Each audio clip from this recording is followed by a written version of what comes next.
decimos, ¡viva el pueblo! Cuba y la revolución cubana seguirían luchando y seguirían... Sejam todas, todos e todos muito bem-vindos a mais um episódio de Mundo História. E nessa semana eu vou falar com você sobre o 11 de setembro. Mas não aquele 11 de setembro de 2001, o dia do golpe de Estado no Chile que depôs o presidente Salvador Allende. Estou fazendo esse episódio pois segunda-feira agora, do dia que ele irá ao ar, é aniversário de 50 anos do golpe.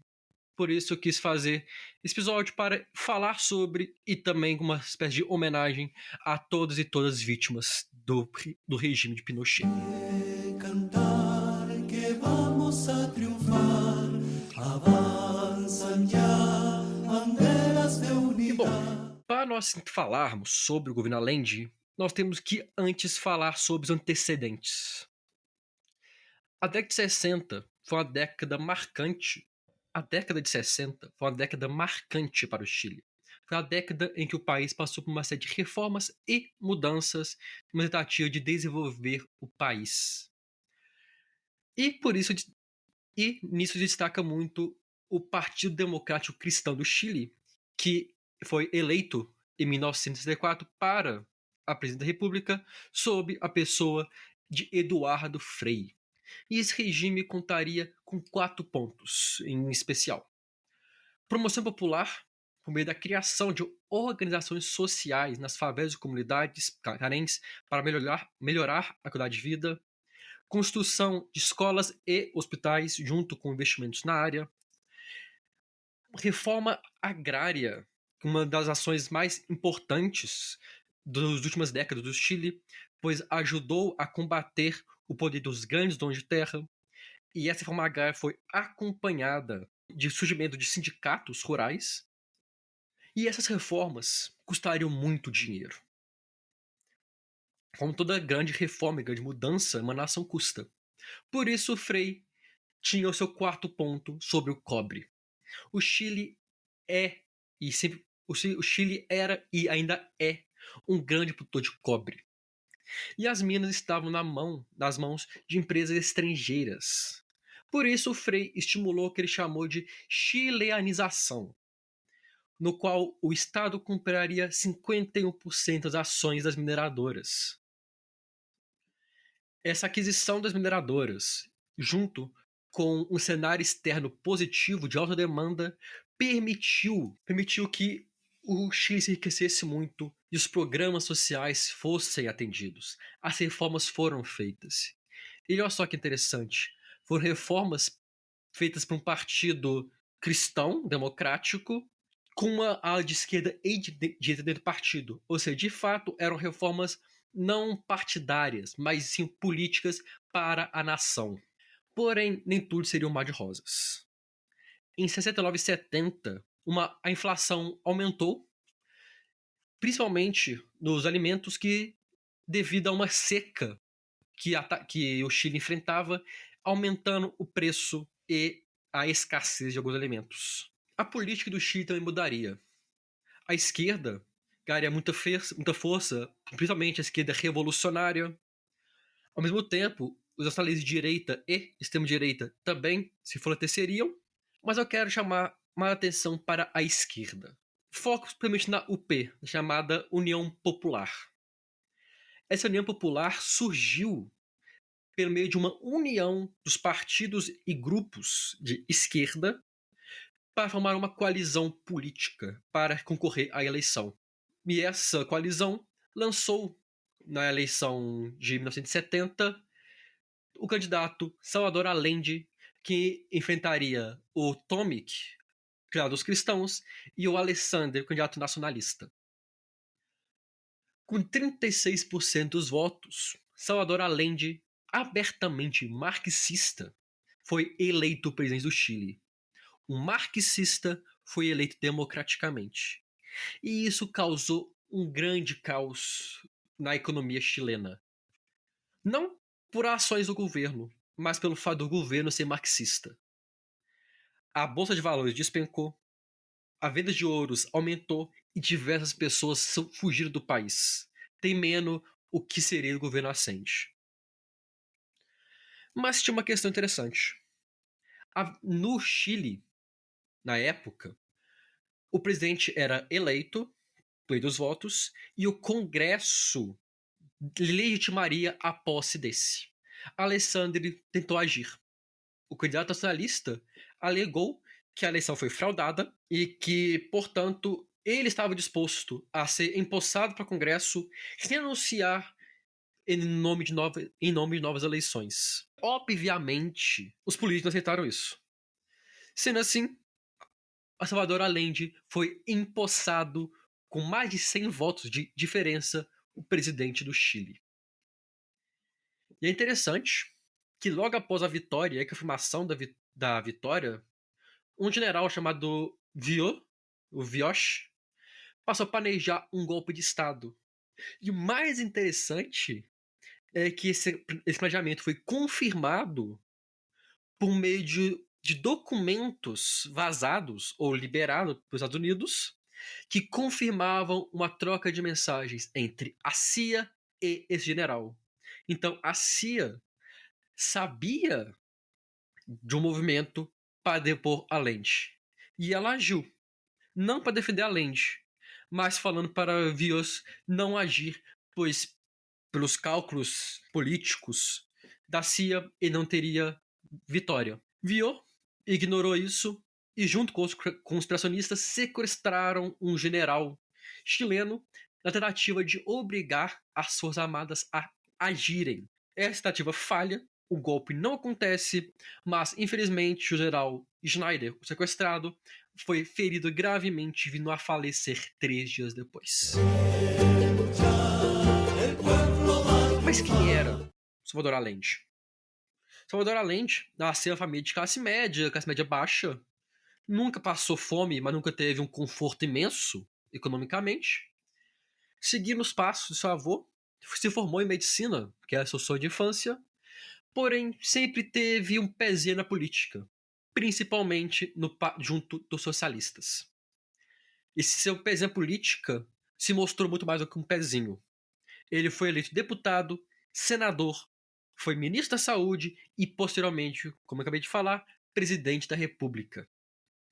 E vale ressaltar que ele foi, durante toda a sua vida, muito tocado pela fome e pobreza, desnutrição e os grandes problemas do seu país. E, pela minha leitura, isso leva a crer que ele realmente desejava o melhor para o Chile. Logo, no começo do governo, em 1970, Allende já se demonstrava um inimigo da pobreza e da miséria.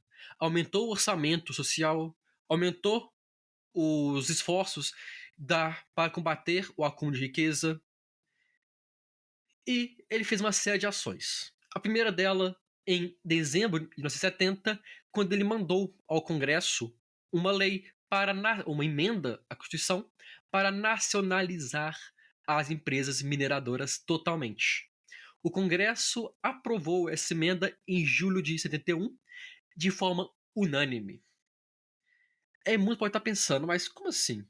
Os nacionalistas de direita querem estatizar?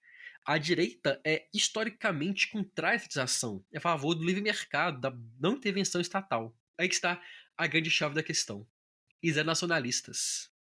E não seria bem visto nacionalistas votarem contra a nacionalização. Eles estavam sem saída. Ou eles apoiavam a ideia indo contra os princípios e se sentindo atacados, por certo ponto, por isso, ou eles iam contrário à proposta e seriam atacados pelos seus eleitores. Então estava numa situação complexa. E como se deu essa nacionalização? O Chile iria comprar as empresas e faria pagamentos ao longo de 30 anos. E o valor a ser pago seria o valor das empresas no momento, subtraído de dívidas e lucros extraordinários. Porque o Allende considerava esses lucros extraordinários que estiveram nos últimos anos não deveriam ser contados. Na teoria e na prática, essa emenda deu poder para Allende e para o Estado chileno de determinar o preço que pagariam. E o preço que eles pagariam seria menos algumas dezenas de milhões. Mas como assim? Pela conta do Allende, a Anaconda e a Kennecott, as duas empresas mineradoras, deveriam pagar dezenas de milhões de dólares para o Chile para serem nacionalizadas. É a primeira vez na história que eu vi isso, mas o fato é esse. Allende cobrou uma dívida, cobrou um valor. Esse valor não foi pago, as empresas se recusaram a pagar e optaram por judicializar a questão. Os Estados Unidos, que país dessas duas empresas, atuou juridicamente e economicamente. Juridicamente, dando apoio jurídico, obviamente, e economicamente, fazendo pressão para que órgãos internacionais, órgãos financeiros internacionais, como o Banco de Investimento Americano, o Banco Internacional de Desenvolvimento e Reconstrução, não emprestassem mais dinheiro ao Chile. Ao mesmo tempo, os Estados Unidos tornou muito mais complexo e difícil a venda de maquinário e peças de reposição para o Chile, atacando de uma forma certeira a economia chilena. E vale tratar uma questão interessante. Muitas vezes, os trabalhadores que eram enviados para as minas não eram trabalhadores preparados, que tinham conhecimento na área. Eram voluntários políticos. E isso atrapalhou muito o desenvolvimento da produção. Você colocava pessoas despreparadas e desqualificadas para atuar, o que não permitiria bons resultados. É interessante também que o Estado, que o governo da UP, imaginou que os trabalhadores, por terem agora o governo trabalhista, o governo marxista, não iriam fazer tantas manifestações. Mas o que ocorreu foi justamente o oposto. Influenciado muito pelo Partido Cristão, os trabalhadores fizeram 5 greves em 70 e 71, exigindo maiores salários, que foram atendidos. O que é bom, mas ao mesmo tempo mostra como que o governo acabava não tendo muito controle em si da população. Mostrava como o governo não tinha tanto controle e estabilidade assim. Um outro ponto essencial do governo de Allende foi a reforma agrária. Uma reforma agrária já tinha sido feita, como falei no começo, da década de 60, e o Allende foi a mais. Entre 1970 e 72, toda a propriedade agrária com mais de 8 hectares foram expropriadas. Falando de todas as propriedades. Foi uma reforma agrária gigantesca. Mas teve uma questão. Uma parte mais radical, ou mais revolucionária, da esquerda, atuou de uma forma ilegal e violenta para confiscar terras menores que 8 hectares. Então a reforma agrária foi muito maior que a planejada, mas não totalmente legal e nem sempre de uma forma pacífica. A nacionalização ela não ficaria também restrito às minas, alcançando também a indústria. O plano seria dividir as indústrias em 3 áreas. A área social, que são as indústrias mais importantes, que estariam sob total comando do Estado. A área mista teria capital privado e estatal. E a área privada seriam pequenos negócios privados. No Chile, já era comum a participação do Estado em diversas áreas econômicas. Refinarias, campos de petróleo, siderurgias, malha ferroviária, estavam sob o comando estatal. O Estado tinha empresas para justamente entrar nessas áreas. Até mesmo na construção civil, o governo chileno tinha uma empresa para isso. Para a estatização, o Allende se utilizou de 2 manobras políticas. O primeiro foi o Decreto 520, um decreto anterior e bem anterior ao governo Allende, que permitia que qualquer empresa que infringisse a lei e fosse essencial para a economia pudesse ser nacionalizada. E a outra ferramenta utilizada foi uma lei que determinou que se uma empresa estivesse operando de forma não satisfatória e eficiente, poderia ser tomada pelo Estado. Usando essas 2 ferramentas, junto com greves e manifestações, em 1973, ao fim do governo Allende, 80% da produção industrial do Chile, que equivalia a 60% a cerca de 60% do PIB, era feita por empresas sob o comando estatal. Apenas 20% das empresas continuavam sendo privadas, ou totalmente privadas. Isso trouxe uma questão interessante e problemática. O dono da indústria, ele não sabia se a indústria dele, se a empresa dele seria estatizada ou não. E essa incerteza deixava ele sem o porquê investir no seu produto, investir na sua empresa, no seu local de trabalho. Porque ele não sabia se ele fosse investir, se perderia tudo para o Estado. O que prejudicou um pouco o processo industrial. Inclusive, a produção industrial do Chile teve um grande boom no início da nacionalização, porém uma grande queda. A produção caiu, os lucros caíram e a inflação subiu.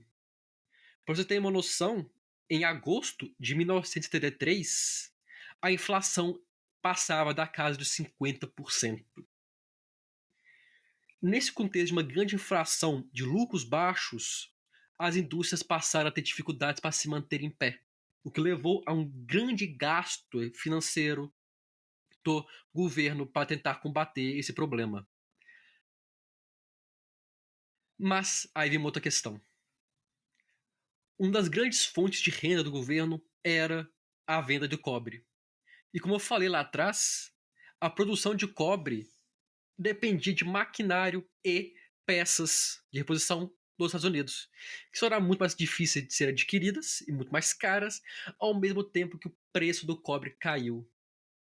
Além de se deparava, então, com um momento em que os gastos estavam sendo elevados, a inflação estava se elevando, a indústria nacional estava morrendo e a galinha dos ovos de ouro do governo, as minas de cobre, estavam afundando.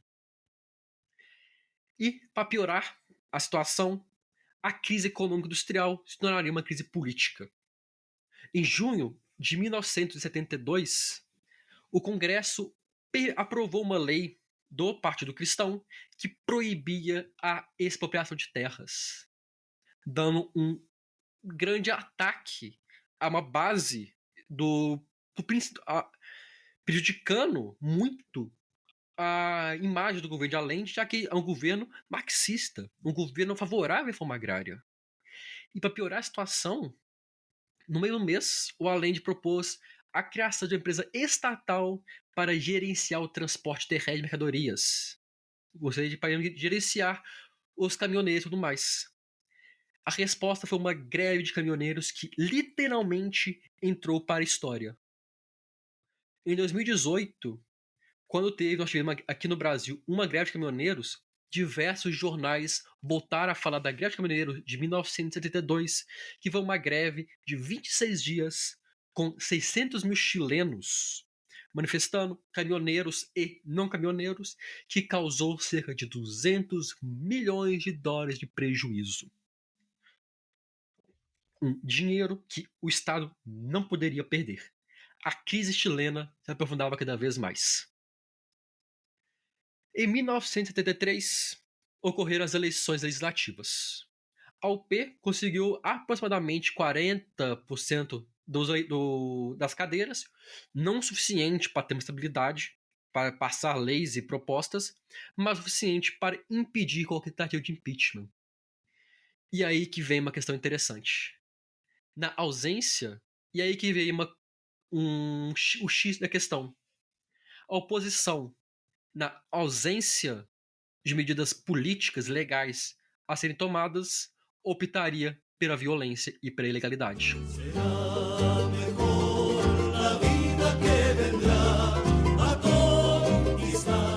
Os militares rapidamente começaram a se movimentar e ainda em junho de 73, um ano após a greve de caminhoneiros, uma nova tentativa de golpe ocorreu.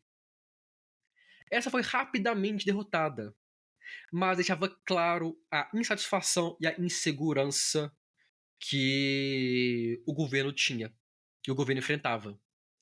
E era claro, inclusive, o papel dos Estados Unidos nesse momento.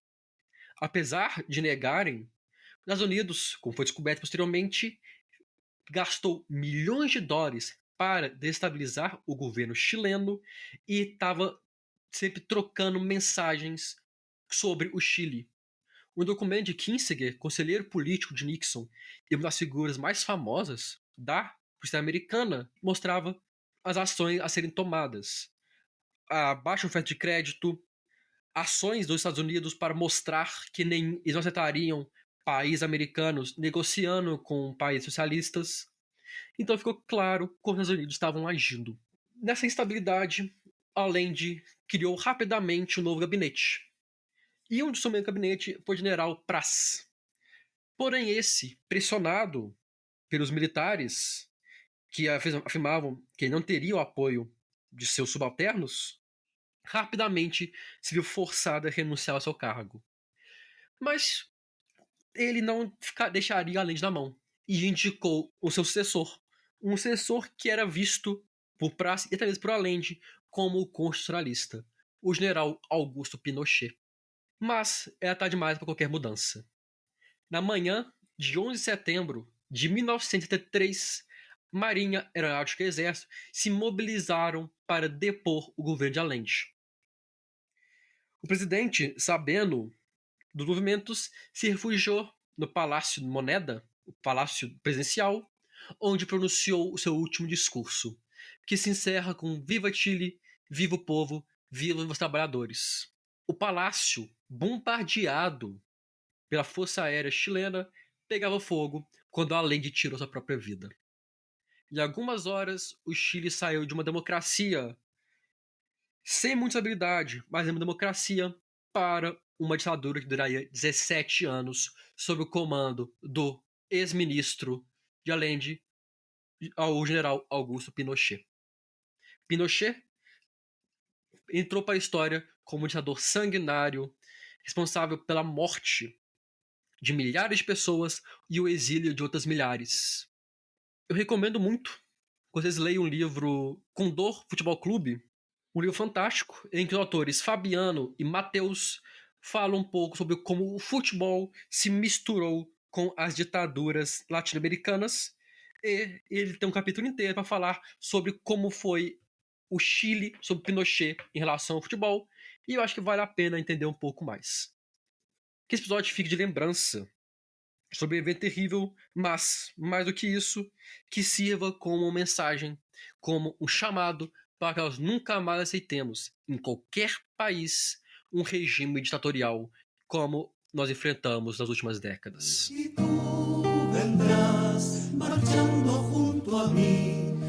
Eu espero que você que acompanhou o podcast até aqui tenha gostado desse episódio. Espero que tenha achado interessante, entendido a mensagem que eu quis trazer. Eu agradeço a todo mundo que escutou até aqui. Agradeço em especial ao Felipe Vulgo, o Dom Ratão, que financia o nosso podcast. Se você tem interesse e condições de fazer o mesmo, você pode fazer isso pelo Catarse ou pelo Pix. Os dados estão lá no nosso Instagram, @mundodehistoria. Nos siga também no Twitter e Facebook, nas páginas de mesmo nome. Lá você pode mandar sugestões, críticas e ver sempre que eu lanço episódio novo. No mais, você pode nos ajudar muito compartilhando esse episódio com os amigos, colegas, familiares, que também é de muita ajuda. E vejo todos vocês na próxima semana. Muito obrigado e até lá.